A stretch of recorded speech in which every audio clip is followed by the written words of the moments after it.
Hello everyone, welcome to Veranda IAS. நான் உங்கள் ஆஷிக். இன்னைக்கு ரொம்ப ஒரு முக்கியமான டாபிக் தான் பார்க்க போகிறோம்.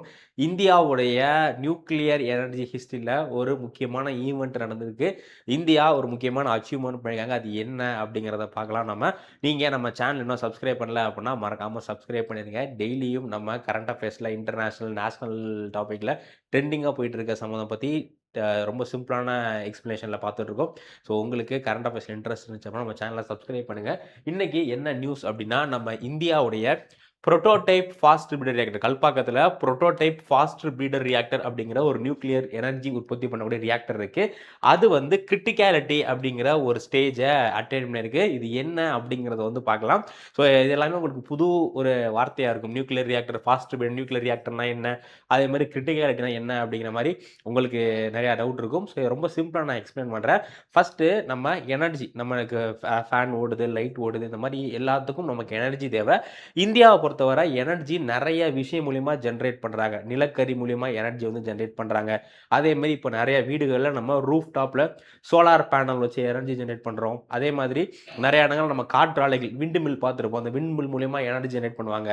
தென் இந்த மலைப்பகுதிகள் எல்லாம் பார்த்தீங்க அப்படின்னா டேம் கட்டி ஹைட்ரோ எலக்ட்ரிசிட்டி மூலிமா பவர் வந்து ஜென்ரேட் பண்ணுவாங்க. அதே மாதிரி நியூக்ளியர் ரியாக்டர், ஸோ நியூக்ளியர் சம்மந்தமான விஷயங்கள் நம்ம ஸ்கூல்லே படிச்சிருப்போம். நியூக்ளியர் ஃபிஷன் அப்படிங்கிற ஒரு ப்ராசஸ் மூலயமா ஒரு அணு ரெண்டாக வெடிக்கும். அதே மாதிரி இந்த 2 அணு பல அணுவை வெடிக்கும் இல்லையா, அந்த ப்ராசஸ், அந்த அணு வெடிக்கும் போது நமக்கு எனர்ஜி எமிட் ஆகும். ஸோ இந்த எனர்ஜியை வச்சும் நமக்கு பவர் ஜென்ரேட் பண்ணுறாங்க. அந்த ப்ராசஸ்க்கு பேர் தான் என்ன அப்படின்னா nuclear energy generation. Nuclear energy generation அப்படிங்கிறது நியூக்ளியர் ரியாக்டரில் நியூக்ளியர் ஃபிஷன் அப்படிங்கிற ஒரு ப்ராசஸ், ஒரு கான்செப்டை யூஸ் பண்ணி பவர் வந்து ஜென்ரேட் பண்ணுறாங்க. அதே மாதிரி இந்தியாவில் ஃபாஸ்ட் பிரீடர் நியூக்ளியர் ரியாக்டர், இந்த நியூக்ளியர் எனர்ஜி ஜென்ரேட் பண்ணக்கூடிய ஒரு மெஷின் ஞாபகம் வச்சுங்க, அதுக்கு பேர் தான் நியூக்ளியர் ரியாக்டர். இந்த நியூக்ளியர் ரியாக்டர் பார்த்தீங்க அப்படின்னா கிரிட்டிகாலிட்டி அப்படிங்கிற ஒரு முக்கியமான ஸ்டேஜை அட்டைன் பண்ணியிருக்கு. இது என்னன்னா, இது எனர்ஜி அந்த அந்த இந்த ரியாக்டர்லேருந்து எனர்ஜி ஜென்ரேட் பண்ணுறதுக்கு முன்னாடி உள்ள ஸ்டேஜ். இன்னும் கொஞ்ச நாளில் இதுல நமக்கு எனர்ஜி கிடைச்சிரும். அதான் கிரிட்டிகாலிட்டி அப்படிங்கிறது என்ன அப்படிங்கிறத நம்ம வந்து பார்க்கலாம். ஸோ நிறையா நியூஸ் பேப்பரில் இந்த டாபிக் பற்றி நீங்கள் பார்த்துருப்பீங்க. பட் நிறைய பேருக்கு இது என்ன அப்படிங்கிற கான்செப்ட் வந்து புரிஞ்சிருக்காது. ஸோ இந்தியாவை பொறுத்தவரை நம்ம என்ன பண்ணுறோம் அப்படின்னா நியூக்ளியர் எனர்ஜியிலேருந்து பவர் ஜென்ரேட் பண்ணோம். ஏன்னா நம்ம இந்தியாவில் இப்போ கரண்ட்டில் கிட்டத்தட்ட 50% ஆஃப் எனர்ஜி அப்படிங்கிறது கோல், நிலக்கரியிலிருந்து நம்ம வந்து ஜென்ரேட் பண்ணிக்கிட்டு இருக்கோம். பட் நிலக்கரி அப்படிங்கிறது சீக்கிரமாக காலியாகக்கூடியது. இன்னும் ஒரு 10 50 வருஷத்துலையோ இல்லை 100 வருஷத்துலையோ நிலக்கரி அப்படிங்கிற ரிசோர்ஸ் வந்து காலியாயிரும். அப்போ அதுக்கப்புறமும் நம்ம பவர் ஜென்ரேட் பண்ணணும் அப்படின்னா அதுக்கு நம்ம சோலாரு, விண்டு, நியூக்ளியர் இந்த மாதிரி ரினியூவபிள் எனர்ஜி பக்கெட் மூவ் ஆனால் மட்டும்தான் நம்ம சஸ்டெயினபிளாக எனர்ஜி வந்து ஜென்ரேட் பண்ண முடியும். அதனால கவர்மெண்ட் வந்து ஒரு முக்கியமான டார்கெட் ஃபிக்ஸ் பண்ணியிருப்பாங்க. 2047 2047க்குள்ள நம்ம இந்தியாவுடைய டார்கெட் என்ன அப்படின்னா 100 ஜிகாவாட் எனர்ஜி வந்து நம்ம நியூக்ளியர்ல இருந்து ப்ரொடியூஸ் பண்ணணும் அப்படிங்கிறதான் டார்கெட். இப்போ ரொம்ப கம்மி தான், 10-15 தான் நம்ம வந்து நியூக்ளியர் இருந்து ப்ரொடியூஸ் பண்ணிட்டு இருக்கோம். பட் இதை 100 ஜிகாவாட்டாக மாற்றணும் அப்படிங்கிறதா நம்மளுடைய கவர்மெண்ட்டுடைய டார்கெட். ஸோ அதனால இந்தியாவில் நியூக்ளியர் எனர்ஜிக்கு நிறைய முக்கியத்துவம் கொடுக்குறாங்க. இந்தியாவுடைய அந்த நியூக்ளியர் எனர்ஜி ப்ராசஸை பொறுத்தவரை மொத்தம் ஒரு 3 ஸ்டேஜ் வச்சிருக்காங்க. ஓகேவா? ஸோ மொத்தம் ஒரு 3 ஸ்டேஜ் இருக்கு. அதில் ஃபர்ஸ்ட் ஸ்டேஜ் என்ன அப்படின்னா PHWRன்னு சொல்லுவாங்க. PHWR அப்படிங்கிறது pressurised heavy water reactor. Pressurised heavy water reactor அப்படிங்கிறதா நியூக்ளியர் பவர் ஜென்ரேஷனுடைய ஃபர்ஸ்ட் ஸ்டேஜ். நம்ம இந்த ஃபர்ஸ்ட் ஸ்டேஜ் சக்ஸஸ்ஃபுல்லாக முடிச்சிட்டோம். ஓகேவா? இப்போ நம்ம இந்த செகண்ட் ஸ்டேஜ் இருக்கு. ஃபர்ஸ்ட் ஸ்டேஜை பொறுத்தவரை இதுக்கு இன்புட், நீங்கள் என்னதான் ஒரு மிஷின் ரன் பண்ணுறீங்க அப்படின்னா அதுக்கு இன்புட், இப்போ நம்ம வண்டி ஓட்டுறோம், அதுக்கு இன்புட்டாக நம்ம பெட்ரோல் போடுறோம். அதுக்கு பதிலாக நமக்கு வந்து அது ட்ராவலிங் பண்ணுறதுக்கான இது வந்து கொடுக்குது இல்லையா? அதே மாதிரி இந்த நியூக்ளியர் ரியாக்டரில் நம்ம பவர் ஜென்ரேட் பண்ணணும் அப்படின்னா அதுக்கு ஒரு சில இன்புட் கொடுக்கணும், ரா மெட்டீரியல் ப்ரொவைட் பண்ணணும். இந்த ஃபர்ஸ்ட் ஸ்டேஜில் என்ன ரா மெட்டீரியல் நம்ம ப்ரொவைட் பண்ணுவோம் அப்படின்னா யுரேனியம் 239 அப்படிங்கிற இந்த ஒரு மெட்டீரியல், இந்த ஒரு நியூக்ளியர் மெட்டீரியல், இந்த நியூக்ளியர் ரியாக்டரில் பயன்படுத்தக்கூடிய நியூக்ளியர் மெட்டீரியல் வச்சு தான் நியூக்ளியர் பாமும் வந்து பயன்படுத்துகிறாங்க, கண்டுபிடிக்கிறாங்க. ஓகேவா? ஸோ U38 அப்படிங்கிற இந்த ஒரு இன்புட் வந்து உள்ளே கொடுப்போம். ஸோ அதே மாதிரி இதில் இருந்து நமக்கு என்ன அவுட்புட் கிடைக்கும் அப்படின்னு பார்த்தீங்கன்னா புளுட்டோனியம் 239 அப்படிங்கிற ஒரு விஷயமும், அதே மாதிரி நமக்கு எனர்ஜி, ஓகேவா? ஸோ எலக்ட்ரிசிட்டியும் புளுட்டோனியம் 239 அப்படிங்கிற இந்த அவுட்புட் கிடைக்கும். நம்ம இந்த ப்ரெஷரைஸ்டு ஹெவி வாட்டர் ரியாக்டர் 1 அப்படிங்கிற இந்த ஒரு ஸ்டேஜ் சக்ஸஸ்ஃபுல்லாக நம்ம வந்து முடிச்சிட்டோம். இதில் என்ன பிரச்சனை அப்படின்னா, இந்த யுரேனியம் அப்படிங்கிறது இந்தியா கிட்ட கிடையாது. யுரேனியம் அப்படிங்கிறது நியூக்ளியர் மெட்டீரியல் தான். புளுட்டோனியம் அப்படிங்கிறது நியூக்ளியர் மெட்டீரியல் தான். தோரியம் அப்படிங்கிறது நியூக்ளியர் மெட்டீரியல் தான். இந்தியாவில் யுரேனியம் வந்து ரொம்ப ரொம்ப கம்மியாக தான் இருக்குது. யுரேனியமுக்கு வந்து நம்ம கனடா, ஆஸ்திரேலியா, அமெரிக்கா இந்த மாதிரி நாடுகளை தான் டிபெண்ட் பண்ணியிருக்கோம். அப்போது இந்தியா கிட்ட என்ன வகையான நியூக்ளியர் மெட்டீரியல் அதிகமாக இருக்குது அப்படின்னா, தோரியம் அப்படிங்கிற நியூக்ளியர் மெட்டீரியல் இந்தியா கிட்ட அதிகமாக இருக்குது. ஸோ அதனால் இந்த 3 ஸ்டேஜ் உடைய ப்ராசஸ் என்ன அப்படின்னா, ஃபைனலாக தோரியம் பேஸ்டு ரியாக்டர் கொண்டு வரணும் அப்படிங்கிறது தான் இந்த 3 ஸ்டேஜோட ப்ராசஸ். இதில் ஃபஸ்ட்டு ஸ்டேஜ் நம்ம சக்ஸஸ்ஃபுல்லாக முடிச்சிட்டோம். இப்போது நம்ம ரஷ்யாவுடைய சப்போர்ட்னால second stage fast breeder reactor அப்படிங்கிற இந்த ஒரு ஸ்டேஜ். ஸோ இந்தியாவிலேயே ஃபாஸ்ட் பிரீடர் ரியாக்டர், இந்தியாவிலே உள்நாட்டிலே தயாரிக்கப்பட்ட ஃபாஸ்ட் பிரீடர் ரியாக்டர் எங்கே இருக்குது அப்படின்னா தமிழ்நாட்டில் கல்பாக்கத்தில் தான் இருக்குது. ஓகேங்களா? ஃபாஸ்ட் பிரீடர் ரியாக்டர் அப்படிங்கிறது இதில் இன்புட்டை என்ன கொடுப்போம், இதுக்கான ஃபியூலாக இந்த ரியாக்டருக்கான ஃபியூல் என்ன கொடுப்போம் அப்படின்னா, நம்ம ஃபஸ்ட்டில் இருந்து அவுட்புட் கிடச்சிச்சு இல்லையா, புளுட்டோனியம் 239. இந்த புளுட்டோனியம் பேஸ்டு ஒரு மிக்சர். ஓகேங்களா? ஸோ யுரேனியம் புளுட்டோனியம் பேஸ் பண்ண ஒரு மிக்சர் மாதிரியானதை நம்ம இன்புட்டாக கொடுப்போம். இதில் இருந்து நமக்கு என்ன அவுட்புட் கிடைக்கும் அப்படின்னா, இந்த ஃபாஸ்ட் பிரீடர் ஒரு அட்வான்டேஜ் என்னன்னு பார்த்தீங்கன்னா, இதில் நம்ம வந்து ஒரு எக்ஸாம்பிள் சொல்கிறேன், ஒரு 10 கிலோகிராம் புளுட்டோனியம் கொடுத்தோம் அப்படின்னா நமக்கு அவுட்புட்டாக 20 கிலோகிராம் 30 கிலோகிராம் நம்ம கொடுக்குறது அவுட்புட் அதிகமாக கிடைக்கும். ஸோ அதனால் இதில் அவுட்புட் வந்து மோர் புளுட்டோனியம் 239 அண்டு யுரேனியம் 233 வந்து நமக்கு அவுட்புட்டாக கிடைக்கும். இது வந்து ப்ரீட் மோர் ஃபியூல் தென் கன்சியூம். இது ஒரு அட்வான்டேஜ். என்ன ப்ரீடருக்கான அந்த அர்த்தம் என்ன அப்படின்னா, நம்ம கொடுக்குறத கம்பேர் பண்ணும்போது கொடுக்குறத விட பல மடங்கு ஜாஸ்தியாக நமக்கு வந்து இது அந்த ரா மெட்டீரியல் மல்டிபிள் பண்ணி கொடுக்கும். ஸோ அதே மாதிரி அடுத்து என்ன பண்ண போகிறோம் அப்படின்னா, நம்ம இது வந்து இன்னும் இந்தியாவில் வரல. இந்தியாவில் தேர்ட் ஸ்டேஜ் வந்து ஃபியூச்சரில் நம்ம கொண்டு வர போகிறோம். இது வந்து தோரியம் பேஸ்டு ரியாக்டர். இந்த தோரியம் பேஸ்டு ரியாக்டரில் நம்ம எதை இன்புட்டாக கொடுப்போம் அப்படின்னு பார்த்தீங்கன்னா, U233 நம்ம போனதில் U233 கிடைச்சிச்சு இல்லையா, அந்த U233 இதில் நம்ம இன்புட்டாக கொடுப்போம். ஓகேங்களா? ஸோ இது ப்ளஸ் தோரியம் பேஸ்டு இது வந்து நம்ம இன்புட்டாக கொடுப்போம். நமக்கு இதில் இருந்து எனர்ஜி வந்து கிடைக்கும். ஒரு நல்ல லாங் டர்முக்கு எனர்ஜி வந்து கிடைக்கும். இதுதான் வந்து இந்தியாவுடைய ப்ராசஸ். இதெல்லாம் ஃபஸ்ட்டு இது நம்ம முடிச்சிட்டோம்.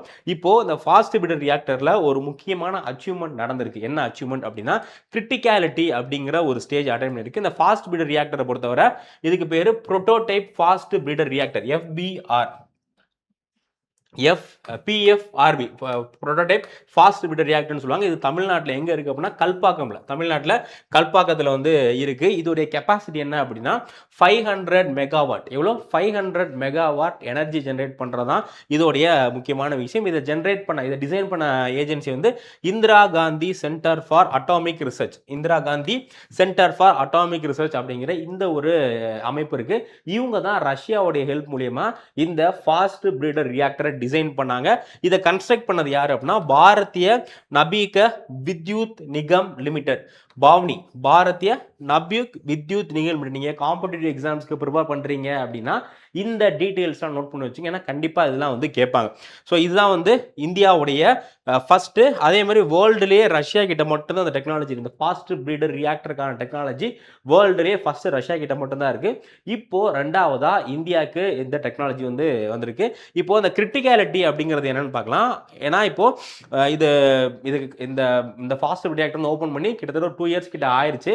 பட் இப்போது இது நம்ம கிரிட்டிகாலிட்டி அப்படிங்கிற ஒரு முக்கியமான ஸ்டேஜ். இந்த கிரிட்டிகாலிட்டிக்கு அடுத்து தான் இந்த ஃபாஸ்ட் ரியாக்டர் நமக்கு எனர்ஜி ஜென்ரேஷன் அதே மாதிரி அவுட்புட்லாம் நமக்கு கிடைக்கும். ஸோ அதனால இந்த கிரிட்டிகாலிட்டி அப்படிங்கிற கான்செப்ட் என்ன அப்படிங்கிறத வந்து பார்த்துடலாம். கிரிட்டிகாலிட்டி அப்படிங்கிறது ஒன்றும் இல்லை, refers to the state in which nuclear reactor achieving self sustaining chain reaction. நம்ம பார்த்தோம் நியூக்ளியர் ரியாக்டர் அப்படிங்கிறது என்ன டெக்னாலஜி யூஸ் பண்ணியிருக்கு அப்படின்னா, இதில் வந்து நியூக்ளியர் ஃபிஷன் அப்படிங்கிற ஒரு ப்ராசஸ், யூஸ் பண்ணி தான் நியூக்ளியர் ரியாக்டர் வந்து இதாகுது. இதில் நம்ம அந்த யுரேனியம்லாம் போடுறோம் இல்லையா, யுரேனியம் புளுட்டோனியம்ல இன்புட்டாக போடுறோம்ல, அந்த யுரேனியம் ஆட்டம் என்ன ஆகும்னா பல ஒரு ஆட்டம் 2 ஆட்டமாக உடையும், 2 4 6 இந்த மாதிரி ஒரு ஆட்டம் வந்து பல ஆட்டமை வந்து உடையும். ஓகேங்களா? ஒரு ஆட்டம் வந்து பல ஆட்டமாக உடையும் போது வெளியே எனர்ஜியும் நியூட்ரான் அந்த ஆட்டம் உடையும் போது 2 ஆட்டமாக உடையுது இல்லையா, அந்த உடையிற சமயத்தில் நமக்கு எனர்ஜி வரும். அதே மாதிரி நியூட்ரான் வெளியே வரும். அந்த நியூட்ரான் என்ன பண்ணும் அப்படின்னா, அது மறுபடியும் ஆட்டத்தை உடைக்கிறதுக்கான ப்ராசஸ் வந்து பண்ணும். இப்போது கரண்ட்டில் என்ன ப்ராசஸ் அப்படின்னா, அந்த நியூக்ளியர் ரியாக்டர், இந்த ஃபாஸ்ட் பிரீடர் ரியாக்டர் ரன் ஆகிறதுக்கு வந்து நம்ம எக்ஸ்டர்னல் நிறைய விஷயங்கள் பண்ணுற மாதிரி இருக்கும். பட் ஒன்ஸ் கிரிட்டிகாலிட்டி அப்படிங்கிற இந்த ஒரு ஸ்டேஜ் அட்டைன் ஆயிடுச்சு அப்படின்னா, this neutron trigger further fusion. என்ன சொல்றாங்க அப்படின்னா, when the reactor became stable and continuous without external support, the reactor is said to have a reached criticality. criticality அப்படிங்கிறது என்ன, இந்த நியூட்ரான் உடஞ்சு அடுத்தடுத்த ப்ராசஸ் வருது இல்லையா, இப்போ இதெல்லாமே ரெகுலேட் பண்ணுறதுக்காக நம்ம தனியாக ஒரு ராடோ இல்லை எக்ஸ்டர்னலாக சம்திங் ஒன்று யூஸ் பண்ணி அது மூலியமாக தான் இந்த ப்ராசஸை நம்ம பண்ணிக்கிட்டே இருப்போம். பட் ஒன்ஸ் கிரிட்டிகாலிட்டியை அட்டென்ட் பண்ணிருச்சு அப்படின்னா இந்த செயின் ரியாக்ஷன் என்ன அப்படியே நடந்துக்கிட்டே இருக்கும். ஒன்று அப்படியே இதனால இது, இந்த நம்ம இந்த கார்டு பார்த்துருப்போம்ல, இந்த வரிசையாக கார்டு அடுக்கி வச்சிருப்பாங்க, இதில் ஒரு கார்டு நம்ம தள்ளி விட்டோம் அப்படின்னா அப்படியே வரிசையாக கார்டு அப்படியே உருந்துட்டே போகும் இல்லையா, அதே மாதிரி இந்த செயின் ரியாக்ஷன் வந்து இப்போ இதாகிறதுக்கு என்ன பண்ணும், இப்போ ஒரு 10 கார்டு, இப்போ கரண்ட்ல வந்து நியூக்ளியர் ரியாக்டரில் ஒரு 10 கார்டு சாயும், மறுபடியும் நம்ம ஒரு புஷ் கொடுத்தோம்னா அடுத்த ஒரு 10 கார்டு சாயும், மறுபடியும் புஷ் கொடுத்தோம்னா அடுத்த 10 கார்டு சாயும், இந்த மாதிரி ப்ராசஸ் தான் நடந்துட்டு இருக்கு. பட் ஒன்ஸ் கிரிட்டிகாலிட்டி ஆக்டிவ் ஆயிடுச்சு அப்படின்னா ஒரு கிலோமீட்டருக்கு இந்த மாதிரி நம்ம அடுக்கி வச்சிருக்கோம்னு வச்சுங்களேன், ஃபர்ஸ்ட்டை தொட்டோன்னே அது பாட்டுக்கு அந்த 1 கிலோமீட்டருக்கு நம்மளுடைய எந்த இன்டர்வென்ஷனுமே இல்லாமல் அந்த கார்டு பாட்டுக்கு சாஞ்சுக்கிட்டே இருக்கும். அந்த மாதிரி ஒரு கான்செப்ட் நீங்கள் ஞாபகம் வச்சுங்க. ஸோ ஒன்ஸ் கிரிட்டிகாலிட்டியை அடைஞ்சிருச்சு அப்படின்னா நம்ம எக்ஸ்டர்னலாக எந்த விதமான புஷ்ஷோ எந்த விதமான விஷயமே கொடுக்க தேவையில்லை, அதுவாக அந்த ப்ராசஸ் வந்து ரன் ஆகிக்கிட்டே இருக்கும். நம்ம இன்டர்வென்ஷன் இல்லாமல் அந்த நியூக்ளியர் ஃபிஷன் ப்ராசஸ் அப்படிங்கிறது கண்டினியூ ஆகிக்கிட்டே இருக்கும். ஸோ ஒன்ஸ் இது ரொம்ப லாங் டேர்முக்கு கண்டினியூ ஆகிட்டே இருந்துச்சு அப்படின்னா அடுத்த ஸ்டேஜில் நமக்கு எனர்ஜி ஜென்ரேஷன் வந்து நடந்துடும். இப்போ கிரிட்டிகாலிட்டி அடைஞ்சிருக்கனால இதில் எந்த விதமான எனர்ஜி நம்மளால் ப்ரொடியூஸ் பண்ண முடியாது. அடுத்த ஸ்டேஜில் தான் இதுக்கு அடுத்த ஸ்டேஜ் தான் நமக்கு வந்து எனர்ஜி ப்ரொடியூஷனுக்கான ஸ்டேஜ். ஸோ இது ரொம்ப ரொம்ப முக்கியமான கான்செப்ட். நீங்கள் காம்படிட்டிவ் எக்ஸாம்ஸ்லாம் படிக்கிறீங்க அப்படின்னா இந்த விஷயத்தில் இந்த ஃபாஸ்ட் ரியாக்டர் வந்து கண்டிப்பா உங்களுக்கு क्वेश्चंस கேட்பாங்க, அதனால அதை ஞாபகம் வச்சுங்க. அதே மாதிரி நமக்கு இதனால என்ன சிக்னிஃபிகன்ஸ் அப்படின்னு பார்த்தீங்கன்னா, இந்தியா வந்து ஒரு எலைட் கிளப்ல ஜாயின் பண்ணுது. இதுவரை வேர்ல்டுலயே ரஷ்யா கிட்ட மட்டும்தான் இந்த ஒரு கமர்ஷியல் இந்த ஃபாஸ்ட் ரியாக்டர் மூலமா எனர்ஜி ஜெனரேட் பண்ணக்கூடிய டெக்னாலஜி இருந்துச்சு. இப்போ இந்தியா 2வது கண்ட்ரியா இதுல ஜாயின் ஆறாங்க. First point. செகண்ட் வந்து பாத்தீங்கன்னா தோரியம். நம்ம ஆல்ரெடி பார்த்தோம், இந்தியாவில் யுரேனியம் உடைய அமௌண்ட் வந்து கம்மியாக தான் இருக்குது. யுரேனியம் வந்து ரொம்ப ரொம்ப கம்மியான அமௌண்ட் தான் இருக்குது. பட் இந்தியாவில் தோரியம், குறிப்பாக தமிழ்நாடு கடற்கரை, கேரளாவுடைய கடற்கரையில் அதிகமான தோரியம் இருக்குது. பட் இந்த தோரியமை நம்ம எந்த ஸ்டேஜில் மட்டும்தான் இன்புட்டாக யூஸ் பண்ண முடியும் அப்படின்னா தேர்டு ஸ்டேஜில் மட்டும்தான், ஃபஸ்ட்டு செகண்டு தேர்டில் மட்டும்தான் நம்ம யூஸ் பண்ண முடியும். ஸோ இப்போது இது வந்து பார்த்திங்க அப்படின்னா இந்த இதனால் நமக்கு அதுவும் வந்து ஒரு பாசிபிலிட்டியாக வரப்போகுது. ஸோ அடுத்து எனர்ஜி. இந்தியாவை பொறுத்தவரை இப்போது நம்ம வந்து யுரேனியம் வந்து ஃபாரின் கண்ட்ரிலேருந்து தான் இம்போர்ட் பண்ணிக்கிட்டு இருக்கோம்.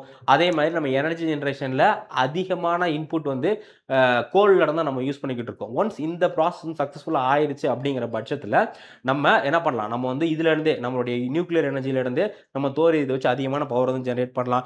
அதே மாதிரி மித்த எனர்ஜிலாம் கம்பேர் பண்ணும்போது, மித்த நியூக்ளியர் ரியாக்டர்லாம் கம்பேர் பண்ணும்போது இந்த ஃபாஸ்ட் பிடர் ரியாக்டருடைய எஃபிஷியன்சி ரொம்ப ரொம்ப அதிகம். ஏன்னா இதில் போடக்கூடிய இன்புட்டை நமக்கு அப்படியே டபுள் பண்ணி கொடுக்குது. இந்த மாதிரி நிறைய முக்கியமான அட்வான்டேஜஸ் இருக்குது. ஸோ இதுவரை வேர்ல்டில் ஒரு சில கண்ட்ரிகள் மட்டுமே பண்ண ஒரு சாதனையை இப்போது இந்தியா பண்ணியிருக்காங்க. இதை பற்றி நீங்கள் என்ன நினைக்கிறீங்க அப்படிங்கிறத கமெண்ட் செக்ஷன் சொல்லுங்கள்.